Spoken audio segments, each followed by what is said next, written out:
Ano kaya magiging direction ni gold this coming week? Hello mga ka-trade, welcome po ulit sa ating panibagong episode ng ating weekly series ng Forex Weekly Outlook. Sa video na to, pag-uusapan ulit natin kung ano yung magiging market directions ng mga pairs or Forex pairs na tinitrade natin dito sa Forex trade. Kaya kung ready ka na, let's go!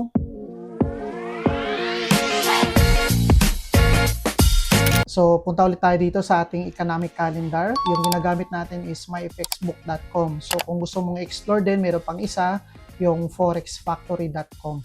So, nakasanayan ko na to, kaya ito na yung ginagamit ko. So, July 27, Monday, during Asian session, walang high impact news. Pero pagdating ng London session, ito mga sentiment lang. Ayan, pagdating ng New York session, so 8:30, meron po ditong tatlong naka-highlight na red. Ayan. Tuesday, during Asian session, wala din. Pero pagdating ng London session, 3 p.m., meron po ditong high impact news dito sa Euro. So yung mga currency pairs na Euro against Euro is expect natin na volatile yan. Pagdating naman ng New York session, ito, start siya ng 8:15 or 8:30, ayan. So, meron dalawang high impact news. So, yung iba, medium lang. Pero guys, take note, kahit medium, minsan bigla na lang pumipitik yan. Wednesday, during Asian session, ito, 9:30 a.m. So, ito guys, mayroong high impact news sa mga currency pairs against Australian dollar. Ayan. So, mayroong CPI, 9:30. So, sunod-sunod yan. So, expect natin yung mga currency pairs against AUD, meron niyang malaking movement sa market. Alright, pagdating ng London session, 4:30. So, meron dito, Euro. New York, wala. Thursday. So, ito guys, abangan natin to. Thursday, 2 a.m. Fed interest rate decision. So, expect nyo na malaki yung magiging move nito. Thursday, 2 a.m. Ayan, so yung previous na interest rate around 3.75. So, by Thursday, 3.75 ulit. So, possible na walang changes. So, expect natin guys na si US dollar posibleng lumipad palalo yan. Alright, so check natin yan sa Thursday. During Asian session, 6:40 a.m. hanggang 7:30. So, ito, naka-medium lang, Australian dollar. Pagdating ng London, 1:30 p.m. So, ito yan, 3 p.m. So, yung Euro pairs and then, puro Euro. The Swiss franc or puro Euro lang ito, guys. And then, pagdating ng 4 p.m., ito, sunod-sunod, puro red. So, yan, bigla na lang pipitik yan sa Euro para mag-liquidate, i-mitigate niya yung mga zones or key levels na kung saan maraming liquidity. And then, 7 p.m., eto, JBP. So, mayroon ding high impact news. Pagdating ng New York session, ito guys, sunod-sunod din. 8:30, puro naka-red. Ayan. And then, Friday, last day of the week. During Asian session, wala. So, ito guys, 9:30, kung tinitrade mo yung currency pairs against Chinese yen, ayan, expect na may malaking move yan. And then Japanese yen during Asian session, 11 a.m. ito. So, possible din yan na biglang gumalaw yan. Alright, so 2:30 during London session in Euro pairs, meron ding high impact news. Pagdating ng 5 p.m., ayan, may CPI. And then New York session. Alright, so sa New York, 10 p.m. ito. So yan guys, yung mga nakaschedule natin na mga high impact news simula sa Monday. Hanggat maaari, iwasan natin yung mga time na may high impact news para maging safe or secured yung capital natin. Alright, so let's go. Punta tayo ngayon kay DXY. DXY. Actually, meron akong mga loss last week. Dito kasi na-expect ko sana si DXY dito sa area na to. I-respect niya sana tong zone na to. at in-expect ko magre-retrace siya dito sa may demand. Kasi meron pa ditong fair value gap na hindi niya na-mitigate. So, ang nangyari, na-break niya tong swing high na to and ito, nagkaroon ng panibagong break of structure. Tapos, meron ditong demand na in-expect ko rin bumalik pero hindi na siya. Pero ang maganda doon, kahit nagkaroon tayo ng loss doon sa unang entry natin, kahit papaano nakabawi-bawi tayo doon sa ibang setup natin na nakita natin na nag-take tayo ng sell position. Alright, so analysis natin dito kay DXY. So ngayon,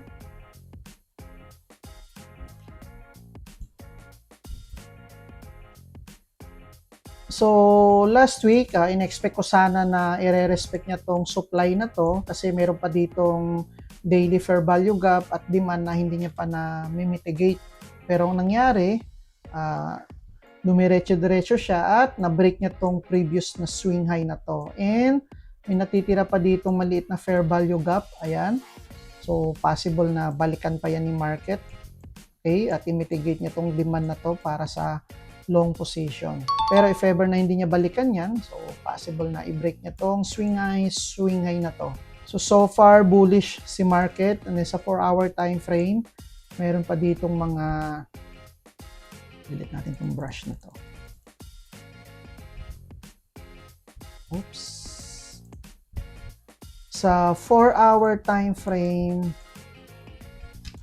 ayan, so ito pa, hindi pa na-mitigate to ni DXY. So possible if ever na bumalik siya dito, so yung mga hanapin natin ng mga setup sa mga currency pairs na tinitrade natin is pataas kasi possible na bumaba si DXY. At pag bumalik siya dito sa demand zone na to, dyan tayo mag-aabang ng confirmation para sa ating long position. So yung target profit natin yan, ito, or ito. Apply natin lagi yung risk management kasi hindi talaga natin alam kung ano yung maging takbo ng market. So dito, pag bumalik siya dyan, mag-aabang tayo dyan ng long position or buy position. So yan yung analysis natin guys dito kay DXY. Next, puntahan natin si gold. Dito kay gold, ayan, so may mga setup tayo nakuha dito. Kung titignan natin yung daily time frame, bearish yung market. And dito guys, nagkaroon dito ng liquidity grab, itong move na to. Tapos nagkaroon ng market structure shift. Tapos ulit, nagkaroon ulit ng liquidity grab. Dito sa area na to, nakapag-entry tayo ng buy position. So may ilang community members tayo na nakapag-take dito ng buy position. Nakakatuwa kasi, alam mo yon, nakita nila yung setup na to kahit bearish yung market. So dito, nagkaroon dito ng market structure shift. Tapos ito, may fair value gap na na-mitigate niya na. So, based sa analysis natin, possible na i-respecto ni gold itong demand na to para sa long position. Pero kung titignan kasi natin yung weekly, bearish yung market. Pero dito, sa ilang linggo din, nagkaroon ng range. Ayan o. Nagkaroon lang siya ng consolidation. Alright, so analysis natin dito sa may gold. If ever na i-respect niya tong zone na to, posibleng lumipad si gold. Pero dito rin, nag-aabang din ako dito ng supply. If ever na magkaroon dito ng sell confirmation, magti-take din ako dito ng sell position. Kasi si DXY, kung makikita mo kanina, posibleng lumipad, lalong-lalo na mayroon pang Fed interest rate sa Thursday. Pero tignan natin.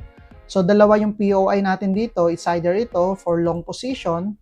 Actually, guys, nakapag-long ako dito. And then, mga around dito, 1:1.5 o 1:1 na close na natin yung trade natin. Kasi magko-close na yung market. So, ito yung pinaka-POI number 1 natin at POI number 2. So, kung alin man dyan magbigay ng confirmation, magtitake tayo dyan ng 1:2. And then, pag dito nagbigay ng sell confirmation, magtitake din tayo dyan. Pero possible na i-break ito eh. Alright, so tignan natin kung ano yung magiging additional confirmations na ibibigay ni gold this week. So yan yung analysis natin guys kay gold. Next is kay Bitcoin.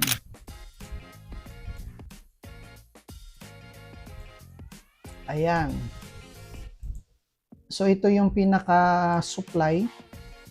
Alright. So, last week guys, nag-take ako dito ng sell position na break-even lang ako kasi pagdating dito, mga 1:1 na, minove ko na siya sa break-even, bigla siyang lumipad.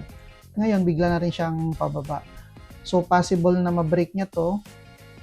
Na-break niya na ba yan? Zoom natin. Oo. Liquidate niya na rin tong swing low na to. Ito. Ng week na to. Ayan. So, ito, na-mitigate or na-liquidate na ni Bitcoin. So, possible na si Bitcoin umakyat dito para ma-mitigate niya yung supply dyan sa area na yan. At dyan tayo magti-take ng short position. Pero, if ever na ma-break, ito kasi guys, last time, in-expect ko na ma-break ito ni Bitcoin. Pero hindi nangyari. Ang na-break niya lang itong area na to. And then, bigla siyang umakyat. Kumbaga, protected tong zone na to. And then, bigla siyang bumaba. So, ito na-break or na-liquidate niya tong swing low. So, it's an indication na malaki yung probability na mag-bearish palalo si Bitcoin para i-liquidate niya tong mga equal lows na to. And then, ito. Or, pagdating dito, titignan din natin kung i-respect din ni Bitcoin to para makapag-take tayo dyan ng long position. Pero so far, titignan natin yung overall bias, bearish yung market. Diba yan, no?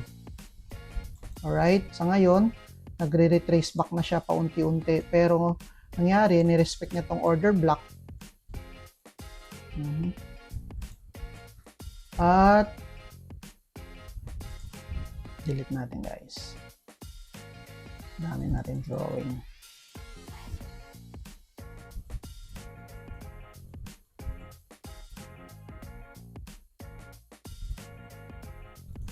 Ayan.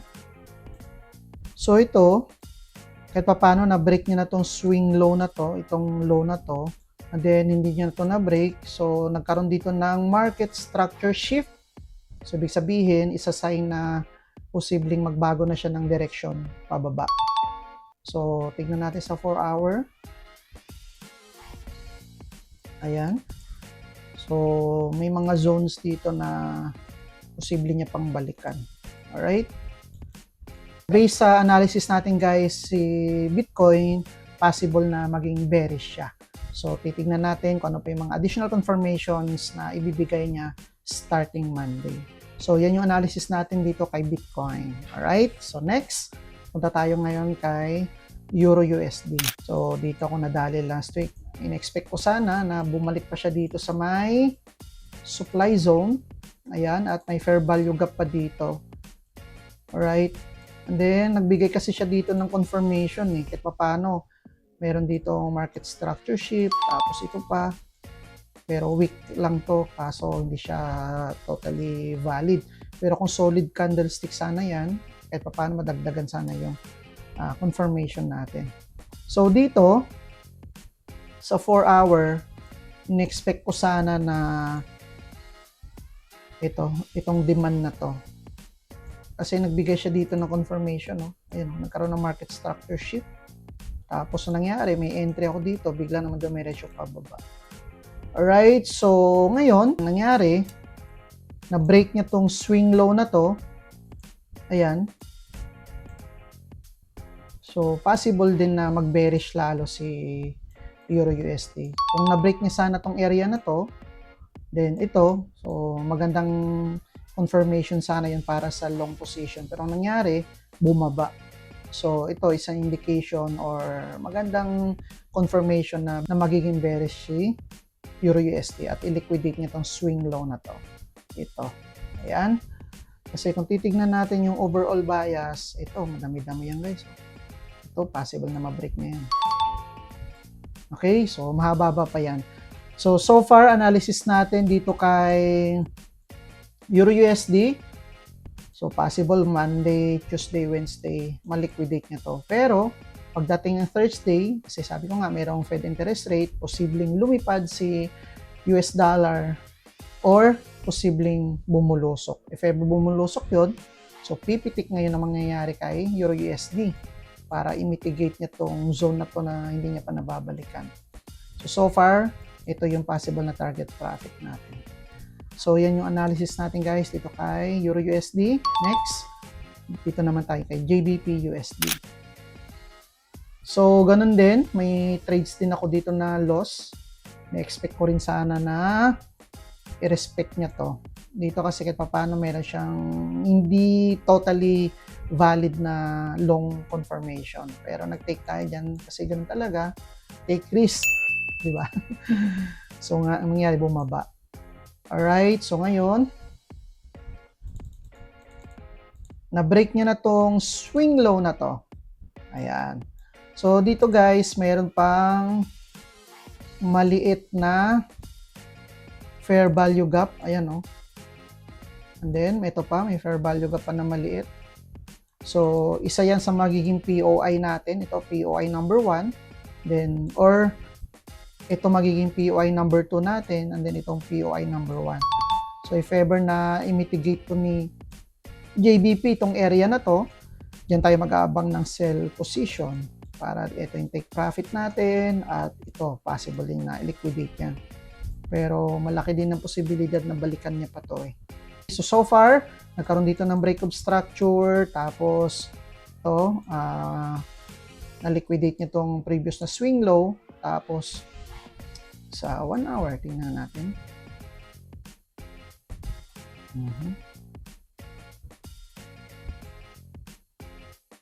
Patience guys, patience. Hindi natin itong mga brush natin. Yan. So, sa 4 hour, 1 hour, check natin. So, meron pa ditong zoom. Yan, no? Supply din to. So, meron ditong daily fair value gap. Posible na i-liquidate to ni JBP USD. And then, i-mitigate niya to supply. Pag bumalik siya dyan, mag-aabang tayo dyan ng sell confirmation dito sa area na to. Kapag hindi, so mag-aantay ulit tayo ng additional confirmation, baka balikan niya palalo to itong isa pang daily fair value gap. Right?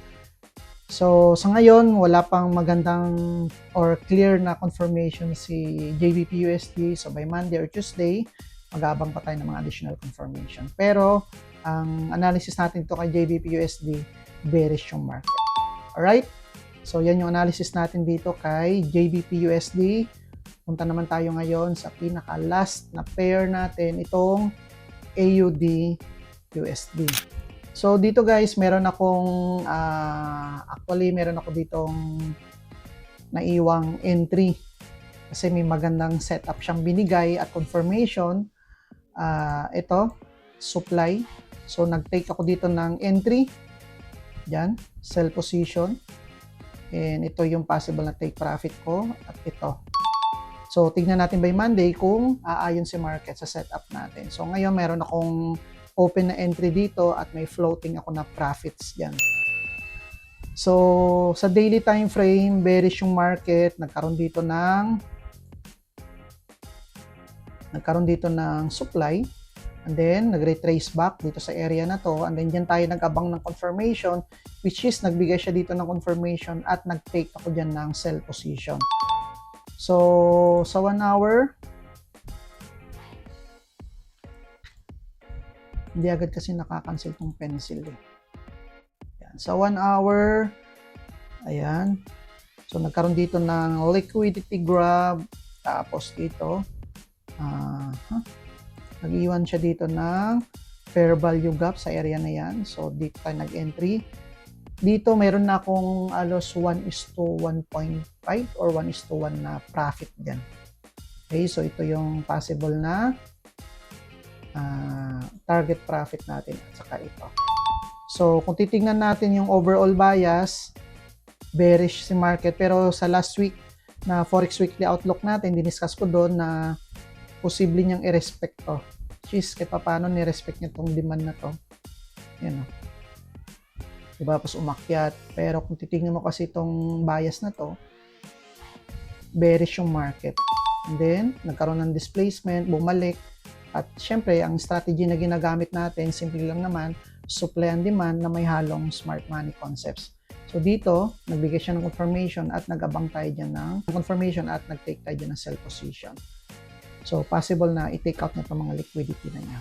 So yan yung analysis natin guys dito kay AUD USD. So guys, yan yung mga analysis natin sa mga currency pairs na to, and then double check nyo rin yung economic calendar natin para ma-remind kayo or ma-set nyo po sa alarm nyo yung upcoming high impact news natin, lalong-lalo na yung Thursday ng 2 AM, yung Fed interest rate. So kung may questions ka or clarifications, mag-iwan lang kayo ng message dyan sa comment section natin. And then kung bago ka pa lang dito sa channel, huwag kalimutan na mag-subscribe at i-click na rin po yung notification bell na yan para maging updated po kayo sa mga upcoming videos natin na ina-upload natin dito sa channel natin. So yan lang for now at kita-kits po ulit tayo sa susunod na video. See you!